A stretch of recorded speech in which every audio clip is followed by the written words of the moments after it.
though you base the entire blame on the office holders of the constitutional offices, and of course the crippling of the independence of the constitutional offices in the country.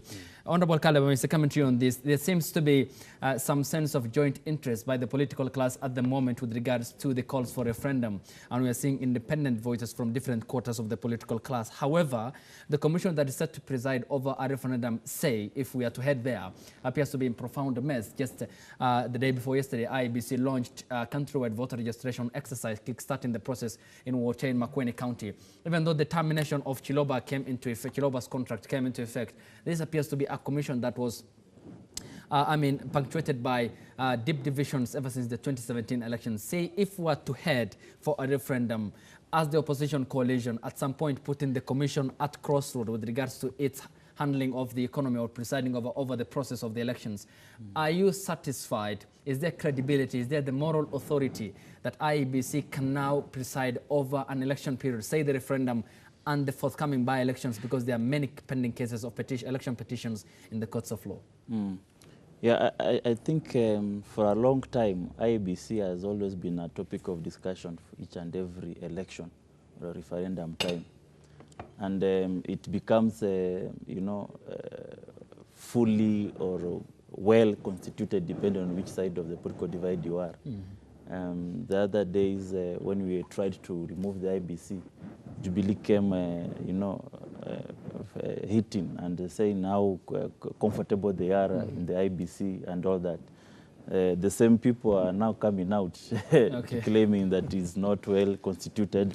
And I remember the same chairman, when NASA was presenting a petition against the presidential election in the Supreme Court, he did file an affidavit giving the process and the office of the IEBC a clean bill of health.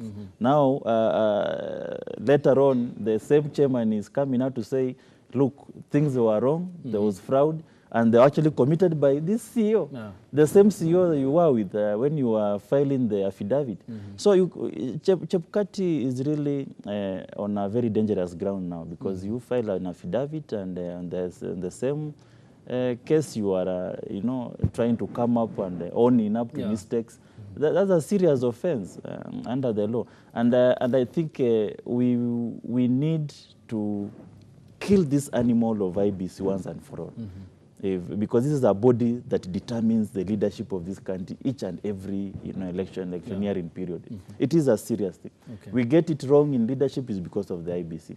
So it is a point, as much as you're talking about a referendum, it is a body that we need to rethink about the composition of the body and how we even let it conduct our election. In my proposal, I think all parties that forms parliamentary parties must be allowed to, appoint an individual to that commission, and the process of even selecting them, because you can't be having an individual being selected and then later on it becomes questionable in terms of his character. So what was the purpose of vetting that individual? So the process of vetting the individual must be reviewed, what could be considered, and all parties are supposed to be allowed, depending on the strength of the party, to have some representation in that IEBC, so that everybody becomes comfortable. Because if you have an IEBC that people are doubting, then you are basically, driving the country into chaos. So I believe IEBC, where it stands now, it does not really catch the admiration of Kenyans, and it needs to be done something seriously before we go to any election. So you support the IPPG model? Yes, yes, yes. Where parties used to at least have one of it during the ECK time, and we used to have, and I think that was a well thought out model. Other than just living, we are in a political climate, and of course politicians are partisan and they have vested interest. So when you leave the selection of these people just merely on political whatever, I think we may not be having IEBC that is very convincing to all Kenyans. Okay. Yeah. Bombegi, coming to you. Well, literally, this speaks to double standardness in the case of Wafula Chebukati, who filed affidavits in 2017 supporting or standing by the decisions made by the IEBC. Here now, he is solely blaming all the procurement menace on the secretariat part of the electoral body, IEBC. When the secretariat comes up with ideas, when it processes everything, the approval is done by the commission, made up by the commissioners. Therefore, we have two different branches of the IEBC, but you have a chairman who in the build-up to the repeat poll in 2017 on the 26th day of October said he cannot guarantee credible poll. He came out now to say that Ezra Chiloba is accountable for all the mess that happened within the IEBC and is the one who has made the elections most expensive one in the African continent and one of the most across the world. But he appears to be speaking from the both sides of his mouth and seems to be more of a loose cannon. Does he have the credibility from Kenyans? Because ever since the 2017 elections and the Supreme Court nullification of the president's re-election, the Kenyans' faiths have dwindled in IEBC and there seems to be no public faith within this commission. So how do we set up IEBC and generally end up this perpetual cycle of continuity of IEBC problems stemming from every election because of the commissions ever since 1997?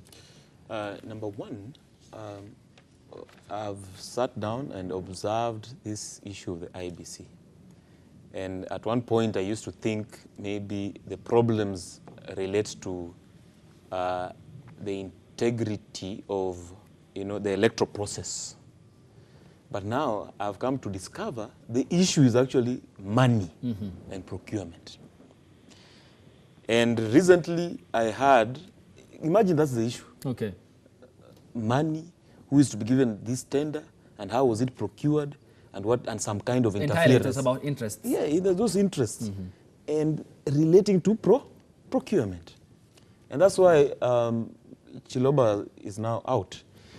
But you had the chair recently calling out the DCI and EACC to come and investigate and conduct some investigation based on the internal audit report. I hope the DCI and EACC will heed to that call. We need people to be prosecuted for any wrongs that were done regarding procurement. So this issue of expensive elections is because of a flawed procurement process and inflation of prices. Number two, on the issue of the confidence of the public on IEBC, truly, let me just speak the truth. The public confidence on IEBC is very low. It's very low on IEBC, even as it's constituted right now. So, as Mheshimiwa said, you people, we have given you the mandate to check on government and to legislate. Sit down and do something about this issue of IEBC. Of course, there's the issue of public participation. That's where we'll come in as civil society. As civil society, we'll present our proposals on what we think is best. But as an independent observer and a citizen, I have fears on this IPPG, the so-called IPPG model. It will bring a lot of interference in the commission. And there's even the risk of having so much interference until the commission's operations might be brought to a deadlock. Can you imagine you are seated in the plenary of commissioners and you are discussing issues and a commissioner who is a proponent of ODM or ANC having to call out his masters to just discuss, to find out their position on some nitty-gritties or small issues in the commission. So that might affect the independence of the constitution, of the commission. And even our constitution cannot allow that. You'll have to amend certain articles. Because they say the members of parliament of that idea, including Honorable Amisi and Chris Omalwa, of the idea to amend the Elections Act so that they can bring in the IPPG model. Yeah, then they will have to amend even the constitution, because now when you're talking about the independence of the constitution, actually towards article, I think, is it not 255, 233, I think 234, on the issue of appointing commissioners to independent commissions, then we'll have to recheck on that, because these commissions are supposed to be independent.